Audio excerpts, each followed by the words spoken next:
Praise God! Kahit sa ibang lugar wala silang pasok, tayo walang signal. Ang Diyos ba ay mabuti? Ay, punta na tayo sa salita ng Diyos.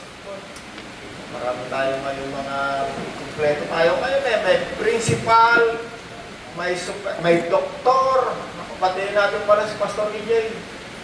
Ang ating pinakamagaling na doktor. Ano ba ibig sabihin ng doktor? Pastor EJ? Yun na ba yung pinakamataas? Tayo ka nga rin, Pastor EJ. Hindi lamang isang pastor. Nagsunog pa ng kilay. Ang tanong mawala na yung kilay. Una muna, pastor. Susunod, bago maging doktor, ano ba? Master's degree po. Master's degree, tapos pinakamataas na yun, tok-tok na yun. O meron pa iba? Ano po yun? Pinakano na yun? Tsaka lang, tok-tok, makakahulog ka. Mic test, parang lakas masyado ron na aking mic. Hallelujah. Bumalik tayo sa aklat ng mga gawa. Tingnan natin ang mga pinagagawa ni Apostol Pedro at saka ni Apostol Pablo. Bible tayo, Bible. Gawa, chapter. Balikan natin ang konti yung gawa. Natapos na tayo sa Romans Gawa, 13 muna, 13. Umpisa natin sa 13. Ay, magaganda rin itong mga pangyayari. Gawa 13 verse 4. Yung Bible, yung may cellphone, di ba natin pwede mailagay dito yung pinabasa ko kung kaya ka para yung ibang mga Bible. Mic test. Malakas ang ulan, no? Narinig ba ako dyan sa dulo? Si Bebek. Wala si Bebek, ano? Yung pinakadulo, naririnig mo ako dyan? Alright, good. Sundan nyo, pinabasa ko. Dahil sinugo ng Espiritu Santo, sina Bernabe at Saulo nagpunta sa Seleucia at doon ay sumakay sila sa isang barko papunta sa Cyprus. Cyprus? Ang ba ito? Cyprus? Ano ba ito? Ano ba yung pinuntahan natin? Cyprus? Anong lugar yun? Ha? Cyprus? English na yung nalang mo. Cyprus. Yung ano ba? Cyprus. Ano ba? Greece! Yung Greece. Tandaan na talaga si Caro. Maltimuti na. Greece to sa Europe. Ito, sa lugar na to. Ito si Pablo. Gala ng gala to. Tawag dito ngayon tawag natin dito, Dr. EJ. Traveling missionary. Kahit saan sila magpunta, nangangaral. Katulad nung ating pinag-aralan doon sa aklat ng Romans, hindi siya nahihiya na mangaral ng mabuting balita, na magandang balita, sapagkat ito ang kapangyarihan ng Diyos. At ito nga ang ginagawa ni Pablo, may mga kasama siyang ibang mga disipulo. At dito sa pagkakataon ito, sila ay nandoon sa Greece. No? Minsan nandiyan yan sa Spain. No? Kaya hanggang ngayon, inaangkin ng maraming religion na si Pablo raw nagtayo nito, si Pedro, no? Nanipati yung pinakamalaking simbahan sa Italy, sino raw nagtayo according sa isang religion. Si Pedro daw, ano? Pedro daw yung religion ko, Dr. EJ, ano yung religion ko? Roman Catholic, no? Pinakamalaking religion sa buong mundo. Naari nilang ang mga apostol ang nagtatayo ng mga churches nila. Nung minsan nga nakarating kami doon sa UK. Doon nakalibing sa simbahan, isang simbahan doon si Apostol Pedro, sabi nila doon nakalibing. So may kanya-kanya silang inaari sa panahon nito na may kinalaman sa mga apostol. Okay, pag-aralan naman natin ngayon, pag-usapan natin ano ang ginagawa ni Apostol Pablo nung siya'y nabubuhay pa. Okay, unang-una, si Apostol Pablo ay sinugo ng Espiritu Santo sa maraming lugar. Bakit? Upang siya'y mangaral. Bakit? According sa kanya, at yun naman talaga yung nakasulat na ginagawa rin natin ngayon. Ang mabuting balita, ito ang kapangyarihan ng Diyos. Kapangyarihan saan? Kapangyarihan sa ikaliligtas natin ng mga tao. Lahat ng tao, hindi lamang Diyos. Okay, tumalon tayo sa 6. Ayan, tuloy mo lang. Tuloy-tuloy lang pala, tuloy-tuloy. 6, nilibot nila ang buong pulo hanggang sa Papos. Kaya mga isla yan eh. Natagpuan nila roon ang isang salamangkerong Hudyo na isang huwad na propeta, Bar Jesus ang kanyang pangalan. Kaibigan ito ni Gobernador Sergio Paulo. Kaibigan ng isang gobernador. Isang lalaking matalino. Ipinatawag ng gobernador sina Bernabe at Saulo. Saulo, ito si Pablo ito eh. Sapagkat nais niyang marinig ang salita ng Diyos. Ngunit, sinalungan sila ng salamangkerong si Elimas. Kapag merong mga tao gustong makarinig ng mabuting balita, merong mga kapangyarihan na ayaw niya na ikaw ay makarinig ng mabuting balita. At sa pagkakataong ito, Ron, nakita mo ba? Yung MBB tag, para pareho tayo ng pinabasa. At sa pagkakataong ito, mayroong isang tao na against sa ginagawa nilang pangangaral ng salita ng Diyos. Anong sabi rito sa verse 8? Sabi dito, sila ay sinalungan ng salamangkerong si Elimas, magician. Ang pangalan, ito ang pangalan ni Bar Jesus sa wikang Griego upang hadlangan, nasaan ako?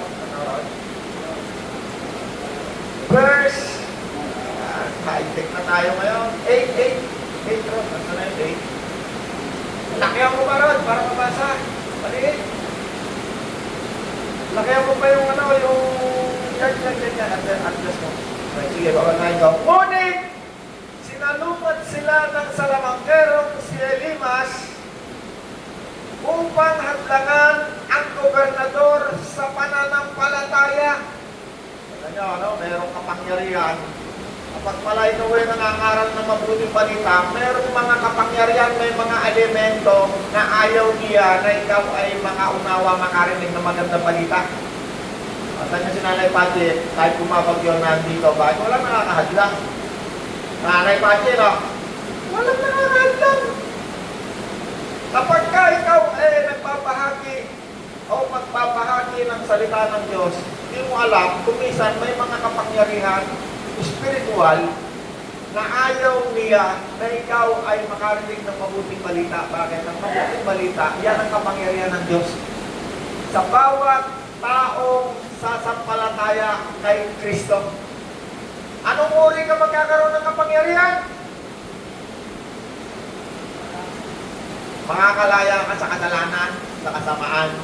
Magkakaroon ka ng kapangyarihan na lumayo sa kasamaan kapag ikaw nakarinig ka ng mabuting balita. Sapagkat ang Diyos, alam nyo ba ang Diyos, hindi ka niya ipoposes. Ang namoposes lamang ng katawan, yung demonyo, diablo. Ang Diyos, hindi ka niya ipoposes. Bakit? Hindi niya gagamitin, hindi niya aagawin sa iyo yung tinatawag na free will. Makakaalpas ka lang, makakawala ka lamang sa diablo kapag ikaw sumampalataya kay Kristo. At ang pagsampalataya, yan ay kapag ka ikaw lamang ay merong narinig ng nangaral ng mabuting balita. Okay. Itong si Elimas na isang salamangkero ay ayaw niya na itong kanyang kaibigan na gobernador ay makarinig ng mabuting balita. Hinahadlangan niya. Palagay niyo, bakit? Walang maling sagot. Parekoy, palagay mo, bakit hinahadlangan nitong kanyang kaibigan? Kunwari, ikaw siya si gobernador. Kunwari lang, ha? Ikaw yung magician na kaibigan ni gobernador. Hinahadlangan mo si gobernador na makarinig ng mabuting balita. Palagay mo, bakit? Para hindi makilala ang Panginoon? pare ko, palagay mo bakit? Hindi, magkaibigan sila eh. Gobernador. Ganon din. Okay. Palagay mo, ito, guwapo to eh. Palagay mo, bakit kaya yung kaibigan ni na magician ayaw niyang makarinig yung gobernador na kaibigan niya? Walang mali sagot. Baka po ano, tapos siya bilang kaibigan. Ulit. Ano po, baka umiwas siya sa kaibigan niyang magician. Baka umiwas siya sa magician? Bakit ikaw, palagay mo? Bakit hinahadlangan ng isang magician yung gobernador na makarinig ng mabuting balita? Palagay lang, walang mali. Para hindi makilala ang Panginoon ko. Para hindi makilala ang Panginoon. Ikaw na Pachi, palagay mo. Ito, magaling to na Pachi. Palagay o kaya nakasulat sa Bible, kahit ano sagot. Para hindi na maniwala sa mga kahit. Baka hindi maniwala sa kanyang magic, no? Ikaw, Marikay. Sir, para hindi makahit sa mga pagutang mabuti yung daan. Kasi siya yung ano eh, may kaya mo sa kasamaan. Alright. Tanongin natin si Pastor AJ. Ito, ano to eh? Master's degree, hindi lang master's degree. Doctorate degree. Yung magician mo kasi ay ayaw niya dahil yun pong paglalaman ng katotohanan at nakarinig po no, ng mabuting aral, eh mababaliwala na po yung kanya pong mga tinuturo at maaaring pong mapalaya dahil sa katotohanan. Si Rod. Magician. Hanap buhay ho niya yun. Bilang isang magician, pinukuha siya ng gobernador para po magpahula kung anong mangyayari sa kalabasan. Mahandangan ng magician yon upang sa gayon, hindi siya mawawala ng hanap buhay at hindi mapuputol yung kanyang kinikita doon sa nakukuha niya sa gobernador. Opinion mo yun. Pwede. Kapuhayan. Ano sagot na na Pachi? Para hindi niya, ano sagot mo kanina? Para hindi makontrol, no? Baka hindi niya makontrol si gobernador, eh, no? Alam nyo kasi, kahit sa panahon ito, kapag tayo ay nakakita ng parang may kapangyarihan, may magic, masyado tayong mapaniwalain, eh, no? Lahat ng sinagot nyo, eh, posible lahat, eh, tama yan. At, ang isa kasing tao, kapag yan, eh, naniniwala sa wala sa Bible, no? Kasi marami tayong pinaniniwalaan, wala sa Bible, hindi nakasulat. Una, tama sabi na Nanay Pati, hindi na niya makokontrol yung gobernador kasi paniwala sa kanya. Sabi naman ni Rod, nagpapahula yan, maaari siya si gobernador kapag mayroong gustong malaman, nagtatanong sa maghuhula. Kasi sa Bible, yung magician, manghula, encantador, halos isa lang yan eh. Sabi naman ni Pastor EJ, ano Pastor EJ sabi mo?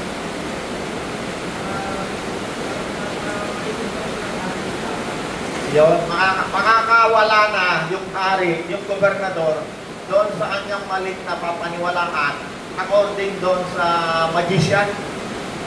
So, ang lahat ng ating haka-haka ay posible lahat ay tama. Pero ang pinakatama, kaya siya ay hinahadlangan nitong magician na to, sapagkat itong magician na yan ay under sa control ng kasamaan. Ayaw niyang itong gobernador na ito ay makawala sa kasamaan kasi magkaibigan eh. Hindi pa nga lahat ng ginagawa ng gobernador hindi kasama yung kanyang kanang kamay. No? Kung mayroong 3 babae si gobernador, 5, baka si magician, mayroong pampalatong isa yan. Maaari ka nun. Kasi ang pinakamasarap pabuhay ng isang tao kapag ikaw ay nabubuhay, kung hindi mo kilala si Kristo, yung gumawa ng kasama. Yung mga kasamaan sa sex, kasamaan sa droga, kasi lahat ng uri ng kasamaan masarap yan sa katawan. At yan ang ayaw na mangyari ng factory ng kasamaan. No? Si Pastor Alex, tawag ko lang factory ng kasamaan kasi Di Pastor Alex, may mga beer house siya, may mga alagang babae, may mga magnanakaw, kung ano-anong kalokohan. Subalit, kapag ang isang tao, at tulad ko, nakarinig ng mabuting balita, anong ginawa sa akin ng Panginoon? Ako'y kanyang pinalaya sa maraming kasamaan na ginagawa ko sa buhay na ito. Eh malamang kung di ako nakakilala kay Kristo, baka pati kayo, ginagawa mo kayo ng kasamaan. Baka yung mga SS nyo, hindi ko inuhulog yan, binubulsa ko yan. Katulad ng ginagawa ng marami. Pero dahil ako'y nakalaya, ngayon, ay gumagawa tayo ng mabuti. Nangangaral tayo ng mabuting balita. Bakit? Nais kong lahat ng tao ay makawala sa kasamaan at tayo'y maging maligaya, masagana, at tulad ko. Amen? Okay, tuloy pa natin. Anong nangyari ngayon dito sa isang kumokontra, no? Kasi dito sa ating pag-aaralan ngayon, makikita ninyo ang sarili nyo, maaaring isa kayo sa gustong makarinig ng mabuting balita, maaaring isa kayo sa humahandang sa pagkarinig ng mabuting balita ng inyong kaibigan o ng inyong mga nakilala. So, tingnan ninyo itong isang magician na walang alam-alam na kanyang ginagawa. Eh, ngunit sinalungat sila, kaya pinatulog. Mga kabasa. Ngunit, ang nangyari, ang ginawa nitong magician, sinalungat sila ng isang salamangkero. Time. No, hinadlangan nila ang gobernador sa pananampalataya. Ayaw niyang sumampalataya ng gobernador. Time. Si Saulo, na tinatawag rin Pablo, na puspos ng Espiritu Santo,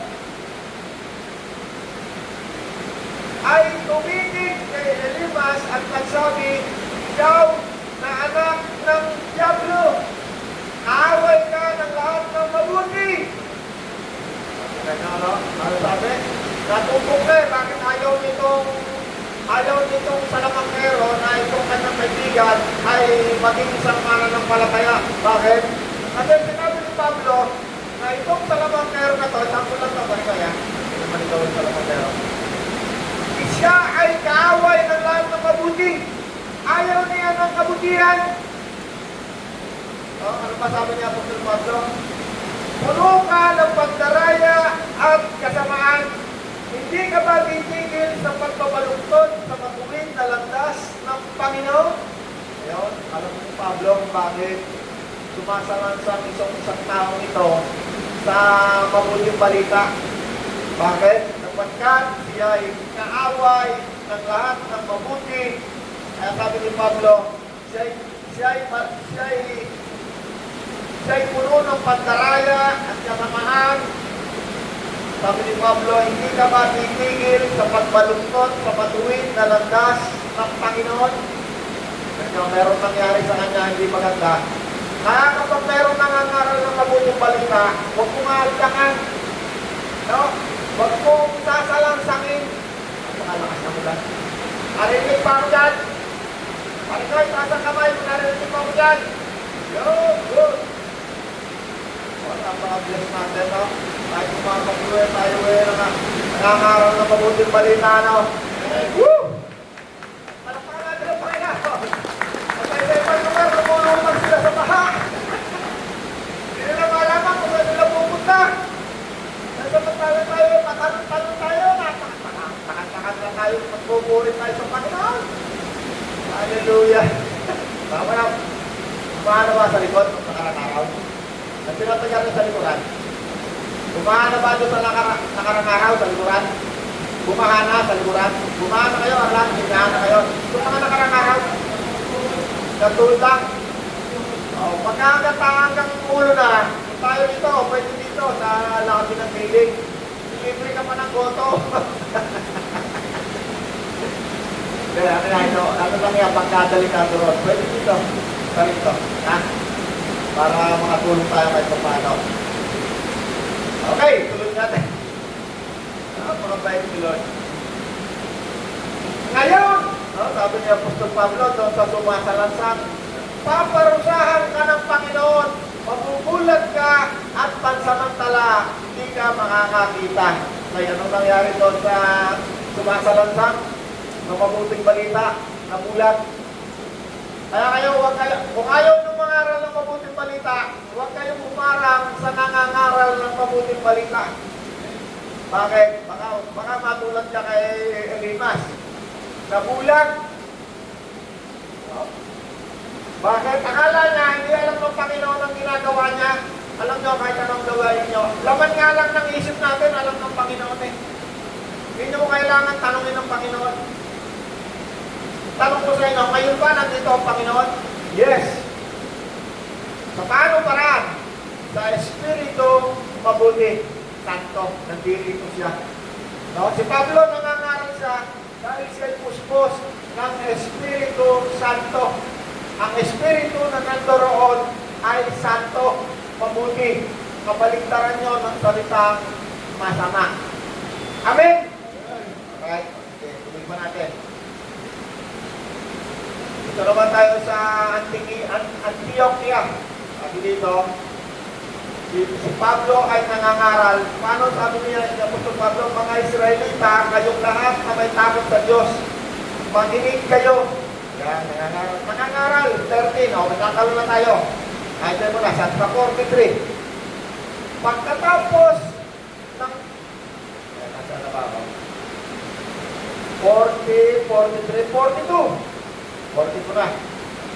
Nang sina Bernabe at Pablo ay palabas na sa sinagoga, pinangyayaan sila ng mga tao. Kasi dyan nangangaral sina Pablo sa loob ng sinagoga. Ano ba yung sinagoga na rin, Pati?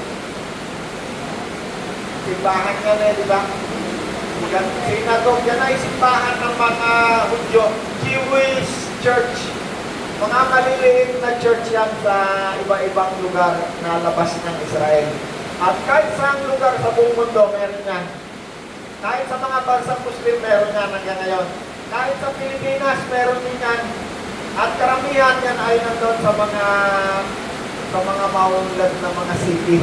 Sa Pilipinas, nandiyan sa Makati, meron yan. At sa iba-ibang pang lugar na maulad dito sa ating bansa. Okay. Nangangaral din ng Pablo kung saan-saan sila nagpupunta, kalimitan sa mga church, sa mga Hudyo. Nang sina Pablo at Bernabe ay palabas na sa sinagoga, inanyayahan sila ng mga tao na magsalita muli tungkol sa mga bagay na ito. Sa susunod na araw ng pamamahinga, kaya nagpupunta pala sila ron, tuwing araw ng Sabat na Nanay Pangino. Kasi yung araw ng Sabat ay araw ng linggo. Walang trabaho, Nanay Pangino. Kaya maraming tao nagsisimba. So, sa panahon natin ngayon, ang tinatawag na araw ng Sabat o pamamahinga ay linggo. Linggo yung kumpara mo dito sa panahon ito. So, sumunod na pangyayari, ay, tutuloy ko na lang.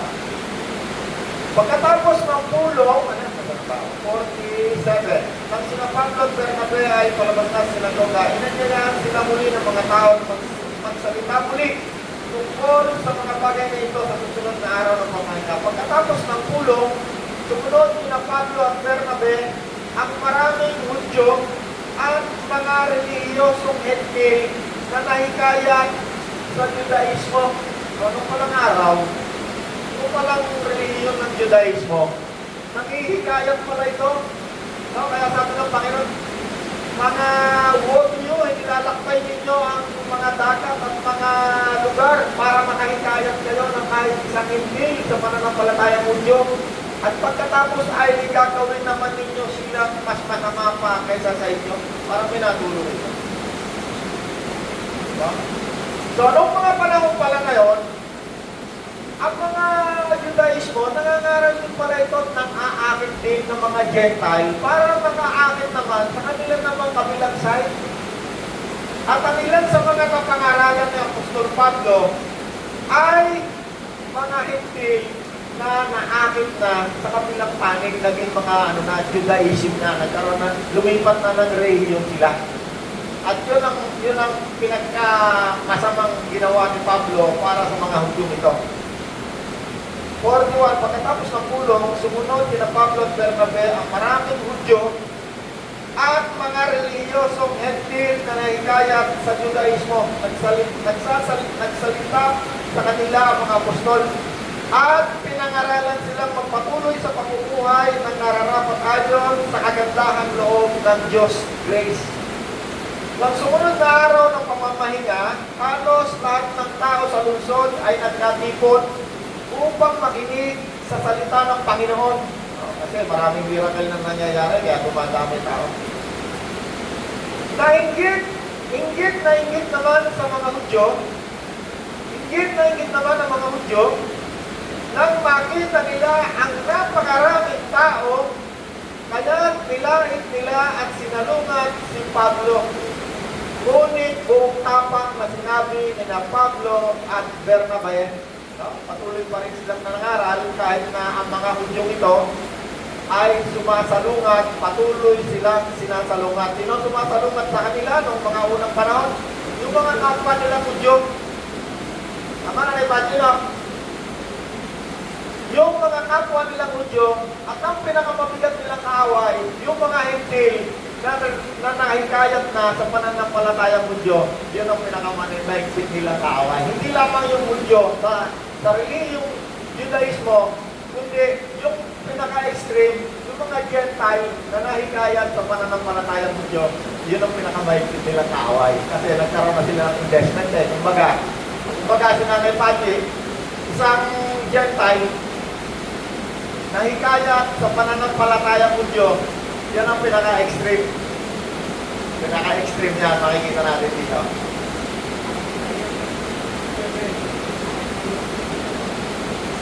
Tara tayo ron. Okay, inggit na inggit ang mga Hudyo na makita nila ang napakaraming tao. Okay? Ano ang pinakikita nila?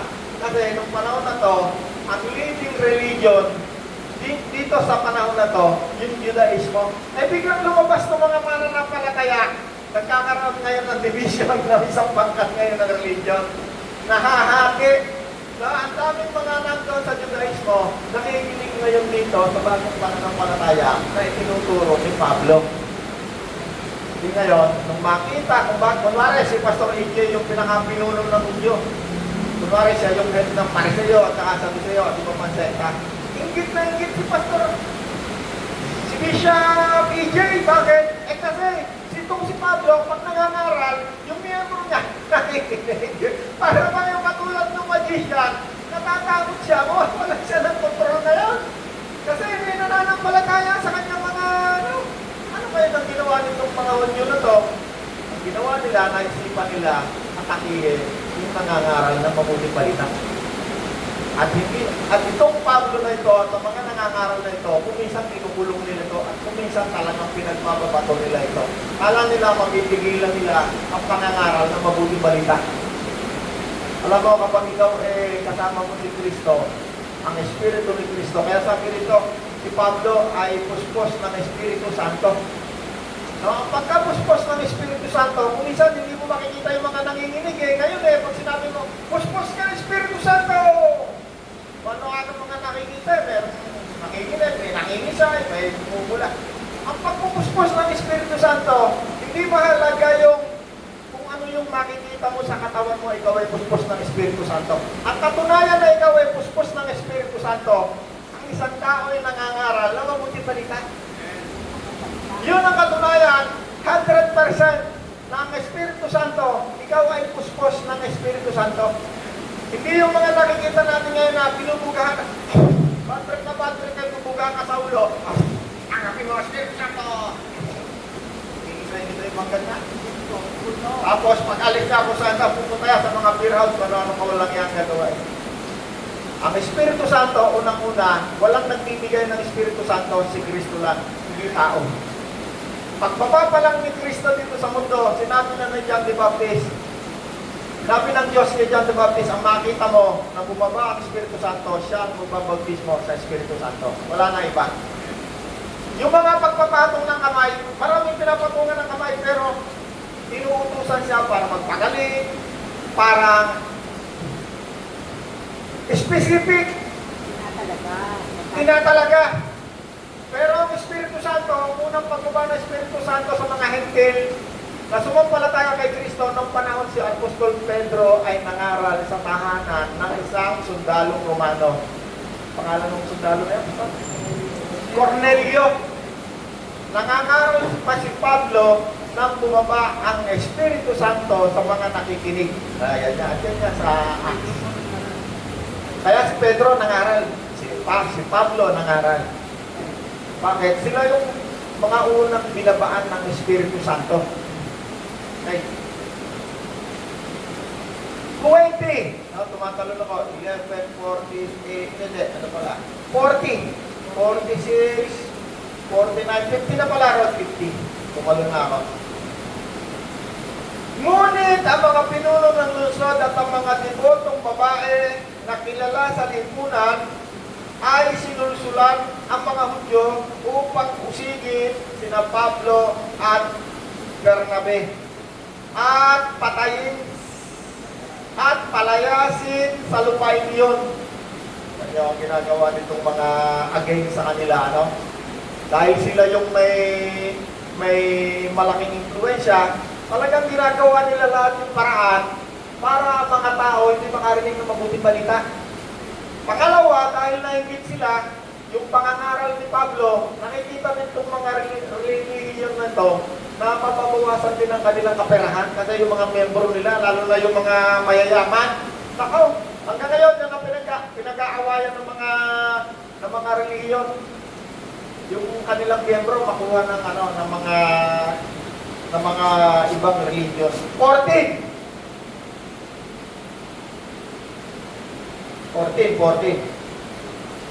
verse 1. Ganoon din ang nangyari sa Iconio, sina Pablo at Bernabe ay pumasok sa sinagoga ng mga Hudyo. Yan, ganun ulit sa sinagog, ganyan sila lagi nangangaral sa sinagog. At napakahusay ng kanilang pangangaral, kaya maraming Hudyo, ano naman, mga Hudyo na naman at saka mga Griego, Gentile, ang sumampalataya. Yan, marami na. Sila yung mga unang nangaral, sila Pablo, sila Pedro, sila yung mga unang-unang nangaral. Kasi ang utos sa kanila ng Panginoon, huwag kayong aalis ng Jerusalem hanggang hindi kayo napagkakalooban ng Espiritu Santo. At ng Espiritu Santo ay dumating na sa kanila, sinunggo sila ng Panginoon, humayo kayo sa Jerusalem, sa Samaria, sa Jerusalem, sa Judea, paano sabi ka na at hanggang sa dulo hanggang sa Nobileta. Kaya nga nakarating ka dito sa Nobileta. Pero ito yung unang-una, ang paano kaparaanan sila ay nangangaral ng mabuting balita. Okay, nainggit sa kanila yung mga maraming religion. May mga Hudyo at Griego, sa to. Gayunman, may ilang Hudyo ang ayaw sumampalataya at sinulsulan nila ang mga Hintil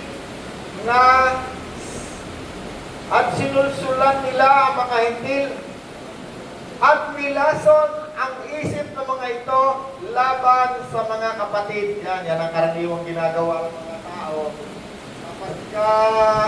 Kapag ayaw nila yung nangangaral, nilalason ang isip. Ang ibig sabihin, sinisiraan sila. Kaya sinasabi, nakaw, yung si Roland na yan, kulto yan. Parang nagsasabi, kulto. Sinisiraan nila yung mga nangangaral ng totoo. Kasi marami silang tinuturo sa mga tao na para lamang sila'y kumita ng salapi, tinuturo nila yung maraming bagay. Kaya nung minsan inutusan ni Pablo si Timoteo, sabi ni Pablo, Timoteo, utusan mo sila na tumigil sa pagtuturo ng hindi dapat ituro para lamang sila'y kumita ng salapi. Pastor Rijay na meron ganong utos yan. Pero hindi lahat sinabihan yung mga leader lang. Kasi may mga maling turo na para lamang kumita ng salapi, tinuturuan nila ang mga tao. Yun ang ini-expose ng mga totoong preacher. Matapos siya magturo ng mga tungkol sa pananampalataya, expose na yung mga false teaching ng mga religion na wala naman sa Panginoon. Okay? Ano sumunod? Punta na tayo ngayon. Punta na ngayon tayo sa 15. Yan. 15. Verse 1. Marami oras pa tayo rin na. Marami pa na.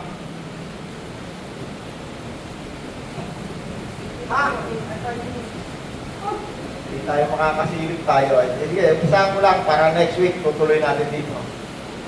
15 verse 1. May dumating doon na ilang taong mula sa Judea at nagturo sa mga kapatid. Ano sabi? Kapag hindi kayo sumunod sa mga utos sa aklat ni Moses, law of Moses, hindi kayo maliligtas. Napakabigat. Ito yung napakabigat na itinuro ng mga false teacher. Sino itong mga ito? Ito yung mga sinabi natin kanina, mga hintil na hikayat sa pananampalatayang Judaismo. Anong sabi dito? May mga dumating doon na ilang taong mula sa Judea at nagturo sa mga kapatid, kapag hindi kayo sumunod sa mga kautusan ni Moses, hindi kayo maliligtas. Kaya pagtungkol sa kaligtasan, ay hindi yung bibitawan ni Apostol Pablo. Si Apostol Pablo hindi yan mahilig sa debate. Pero pagtungkol sa kaligtasan na pinag-usapan, hindi yung bibitaw hanggang hindi yan nagkakaunawaan. Kasi yun yung pinakapusot ng pagkatawag kay Apostol Pablo tungkol sa kaligtasan. Nagtuturo itong mga false teacher na to. Para bang katulad ngayon, pag di mo binigay ka po mo, hindi ka ingatan ng Diyos. Hindi ka pagpapalain, sarado ang langit. Magiging ka magnanakaw, EJ, pag di mo binigay ang iyong ikapo, hindi ka maliligtas. Magiging maliligtas pa magnanakaw. Wala naman nakakarating sa langit magnanakaw, no? Itong mga tagapagturo ito, walang kamalay-malay, nagtuturo sila ng napakabigat na katuruan. Ginagawa nilang makasalanan ng tao dahil lamang sa kaperahan nila. Sipin mo, ituro mo, pag hindi mo binigyan 10% ng sweldo nyo, walang makakarating sa langit. Kasi lahat tayo magnanakaw. Walang maliligtas. Napakabigat na katuruan. Wala naman silang kamalay-malay. Tinuturo nila yung pagpunta na sa impyerno, paano magnakaw. Tinuturuan nila ang mga tao ng mga turong napakalago. Malabo pa sa sikat ng kalabaw. Sabi nitong mga ito, kapag hindi kayo sumunod sa mga katuruan ni Moses sa Old Testament, no, Law of Moses pinag-uusapan dito, katulad ng pagtutuli sa katawan, araw ng Saba. Ikaw, Pachi, pag araw ng Saba, hindi ka pwedeng gumalaw, magtrabaho. Tinuturo nila, susunod tayo lahat sa Law of Moses, yung Old Testament. Ito ngayon, di nagkaroon. Mahaba ito, pero hindi na natin minuto na lang. Tutuloy natin ito next week, pero basahin nyo na ha. Ito yung napakahalagang topic na hindi tinatopic ng napakaraming tagapagturo ngayon tungkol sa isang napakahalagang sulat na pinagmitingan ng mga haligi ng iglesia mula pa ng unang panahon. Tungkol sa kaligtasan, papasadahan mo na lang muna. 5. Ngunit tumayo naman ang ilang mananampalatayang kabilang sa pangkat ng mga Pariseo. Pariseo, yan yung Pariseo, yan yung pinakamalaking sekta ng religion. No? Tumayo sila, ano sabi? Ano sabi nitong mga Pariseo? At kanilang sinabi, kailangang tuliin at tumupad sa kautusan ni Moses ang mga hentil na sumasampalataya. No? Kaya gusto ko itong MBB tag Nakadetalye yung Gentile tsaka Jew. Sa ibang mga Bible, hindi dinidetalye yan, pinaghalo na yan eh. Dito sa MBB tag, detalyado, kaya paborito ko ito eh. Kahit sa lahat ng mga verses, nililinaw nila ito. Okay. 8. Ang Diyos na nakakasaliksik ng puso, ang nagpatotoo na sila'y tinatanggap niya ng ipagkaloob niya sa kanila ang Espiritu Santo. Kasi mga Hudyo lang ang unang pinagkalooban ng Espiritu Santo eh. Nung nangaral na si Pedro, si Pablo, nangaral sila sa mga Gentile, tumanggap din ng Espiritu Santo. At kung minsan, yung mga physical evidence, nakikita rin nila. Yung Espiritu Santo, nakikita nilang bumababa. Okay, sa 27, Kaya't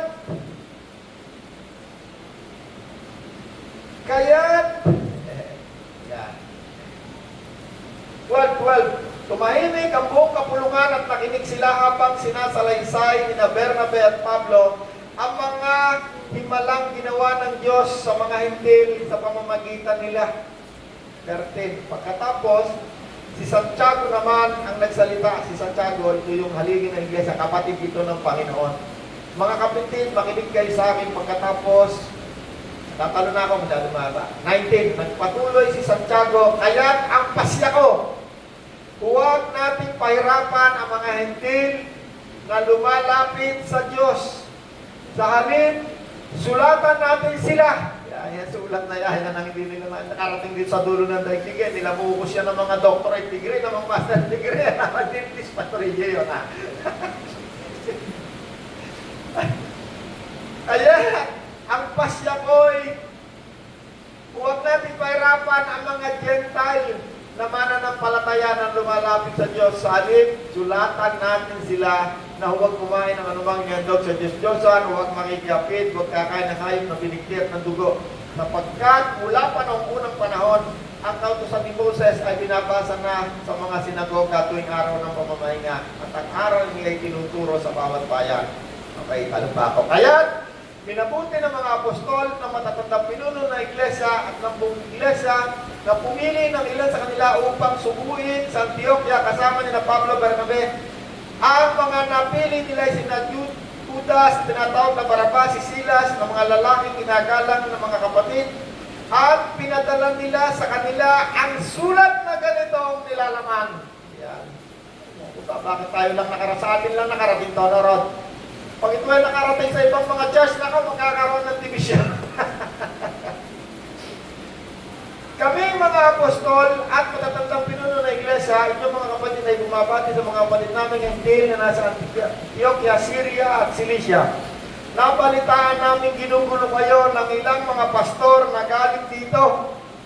Kahit na hindi namin sila inutusan, ayun, nagpapanggap kasi silang inutusan. Ayan, Nanay Pachino. Nagtuturo sila galing sa sarili nilang turo. At pinapagabag nila kayo sa pamamagitan ng kanilang itinuturo. Tinan mo yung mga turo na nakakapagabag. Ano? Nanay Pachino. Hanggang ngayon, meron akong isang kilala, dinala ko sa church. Alam mo, paglabas namin ng church, sabi na sa akin, ako, galabog naman ang dibdib ko, sabi na gano'n. Ay, ikaw bakit? Kaya kalahin mo ako 50 taon na.